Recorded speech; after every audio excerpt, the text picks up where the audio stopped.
नमस्कार। मेरे सभी सामाजिक परिवार के सदस्यों का बहुत बहुत स्वागत है।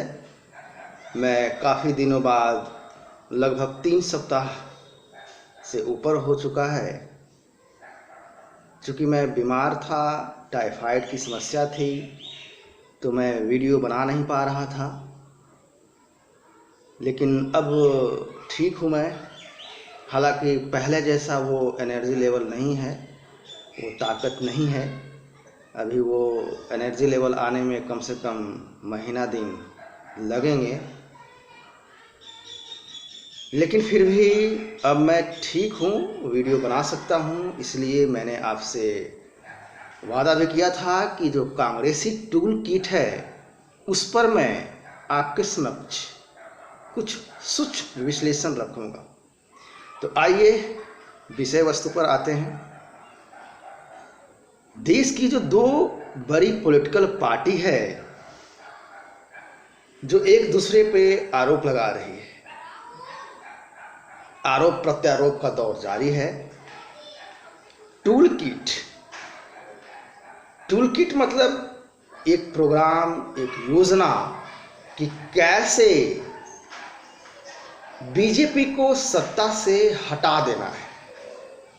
उस हटाने का पूरा सुनियोजित कार्यक्रम, प्रोग्राम या षड्यंत्र कह लें आप इसे।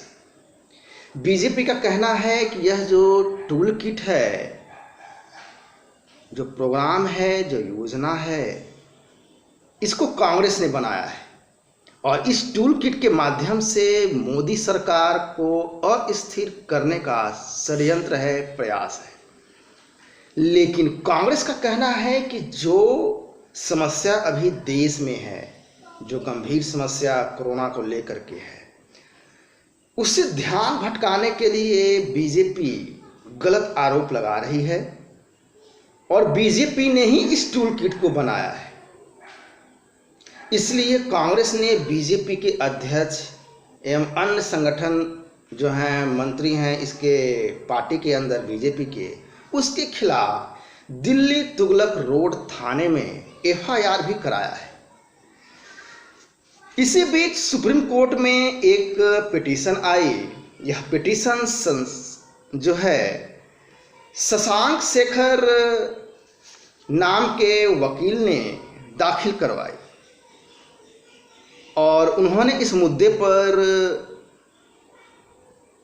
सुप्रीम कोर्ट से आग्रह किया कि जो रिलीफ मांगी गई है कि सुप्रीम कोर्ट एसआईटी का गठन करे या एनआईए को इन्वेस्टिगेशन करने या सीबीआई को इन्वेस्टिगेशन करने की इजाज़त दी जाए, और कहा कि इस मामले में ये प्रॉपर पता चलना चाहिए आम जन को देश के अंदर कि आखिर ये मामला पूरा है क्या, कैसे आया।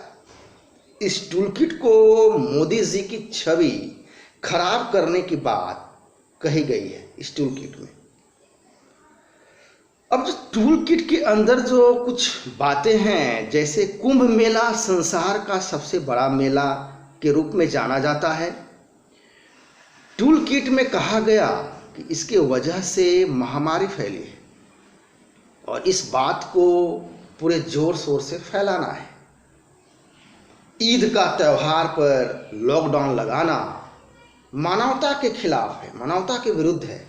इस बात को भी जोर शोर से उठाना है ताकि लगे कि केंद्र की जो सरकार है वो मानवता विरोधी है।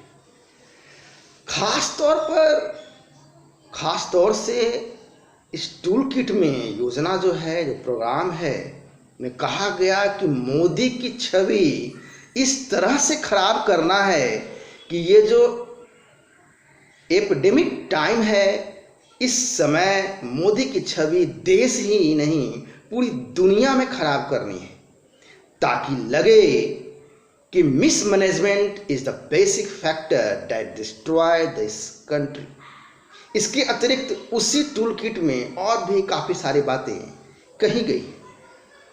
इस पूरे मामले में मैं अपने देखने वाले को, मैं अपने फॉलोवर को, जो मुझ पर विश्वास करते हैं मेरे विश्लेषण पर, गौर करने लायक बात यह है कि मोदी की छवि खराब करने में, देश की छवि धूमिल करने में क्या केजरीवाल को साइडलाइन किया जा सकता है? क्या ममता बनर्जी को साइडलाइन किया जा सकता है? क्या इस पर भी विचार अवश्य करें। भारत के विरुद्ध सोचने वाले जो कम्युनिटी हैं वो अपने बाप दादा परदादा को अरब देश में जो ढूंढते हैं, क्या ऐसे लोगों को साइडलाइन रोल आउट किया जा सकता है? क्या यह षड्यंत्र इनकी नहीं हो सकती है? इस पूरे प्रकरण में टोटल वोटर का यदि 5% भी भावनात्मक रूप से हटकर विपक्ष को दे दे तो यकीन मानिए केंद्र में सरकार बदलना कोई बड़ी बात नहीं है। और अगर सरकार बदल गई तो 2004 से लेकर 2014 तक का जो नज़ारा हम सब ने देखा है, जो कि हम सबके सामने था, वो दोबारा आने में ज़्यादा देर नहीं लगेगी। इस टूल किट प्रकरण में हम सबको बीजेपी कांग्रेस के चक्कर में नहीं पड़ना है। पहली बात मैं ये कहूँगा, मैं अपने देखने वाले को उनके बारे में ना सोचें। आप सभी इस टूल किट को भारत के खिलाफ, भारत के जो अस्तित्व है, संस्कृति परंपरा है, उसके खिलाफ, केंद्र सरकार जो अंतिम उम्मीद है सनातनियों की, उसके रूप में देखें। अगर ये सरकार गिरी और गिर जाती है, मैं बात मोदी जी और बीजेपी के लिए बिल्कुल नहीं कर रहा। मैं एक बात स्पष्ट कर दूं आपको, मैं बात कर रहा हूं उस विचारधारा के बारे में जो जिसके आधार पर देश चल रहा है और चलाया जा रहा है अभी के समय में, चाहे वो जो कोई भी हो। इस विचार के सरकार को गिराने का सबसे बड़ा टूल यही है, आपस में कन्फ्लिक्ट करा दो, देश के अंदर उनको आमने सामने खड़ा कर दो। केवल 5% वोटर जो ढुलमुल रहता है, जो वोट नहीं देने की सोचते हैं, जो नोटा की बटन दबाने की बात सोचते हैं और दबा भी देते हैं, जिसको वाकई में पता नहीं होता है कि किधर जाना है, कहाँ जाना है, किधर रुकना है, वो सिर्फ भावनाओं में समय के साथ बहते चले जाते हैं। गौर करने लायक बात यह भी है कि इस 5% वोटर को कंफ्यूजन में डाल दो, और टूल किट का काम भी यही है जो कि सोशल मीडिया पे आप बखूबी देख भी रहे होंगे। इस कांग्रेसी टूल किट में इस बात की पूरी चिंता की गई है, पूरा दिमाग लगाया गया है कि कैसे केंद्र में मोदी सरकार को, जो देश की अंतिम उम्मीद के रूप में है, सनातनियों की उम्मीद के रूप में है, भारत के संस्कृति परंपरा को बचाए रखने, संरक्षित रखने और उसको आगे बढ़ाने के रूप में, उम्मीद के रूप में देखे जाते हैं, उनको किस प्रकार सत्ता से बाहर कर कौरव रूपी विपक्ष खुद सत्ता पे काबिज हो। यदि आपने मोदी जी पर विश्वास किया है, मैं एक बार फिर कहूंगा कि मोदी जी पर यदि आपने विश्वास किया है तो आपको यकीनन यह भी विश्वास करना चाहिए अपने आप पर कि मोदी जी जो कर रहे हैं, जो कर चुके हैं और जो करने वाले हैं, वो अच्छा ही करेंगे और अब तक वो अच्छा ही करते आ रहे हैं।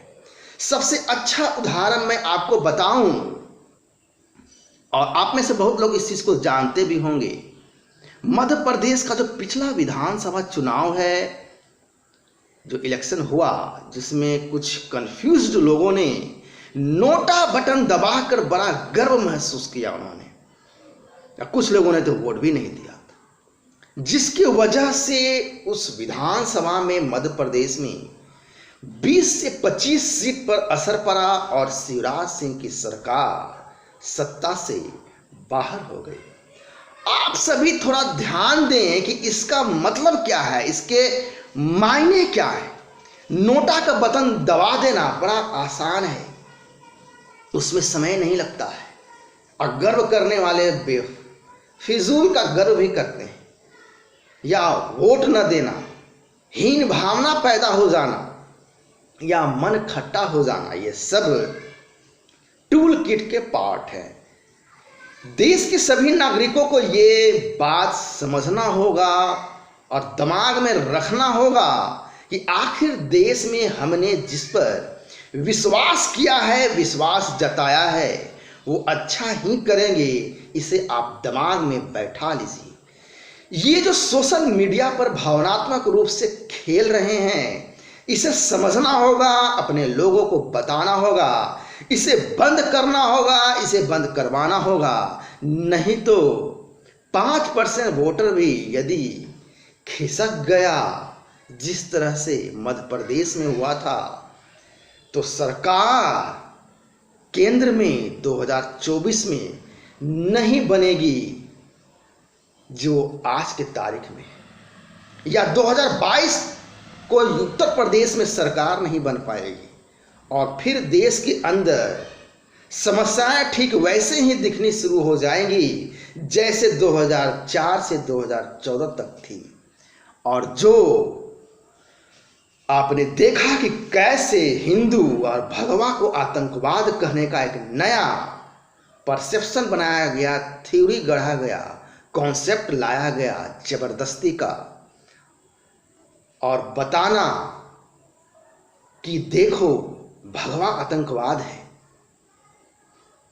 यह भी एक टूल किट का षड्यंत्र है। इसे भी हमें समझना पड़ेगा, एक बार विचार अवश्य करें। तो ये था संक्षिप्त सूक्ष्म विश्लेषण।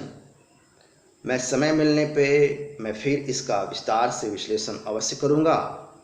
तब तक के लिए नमस्कार, जय हिंद।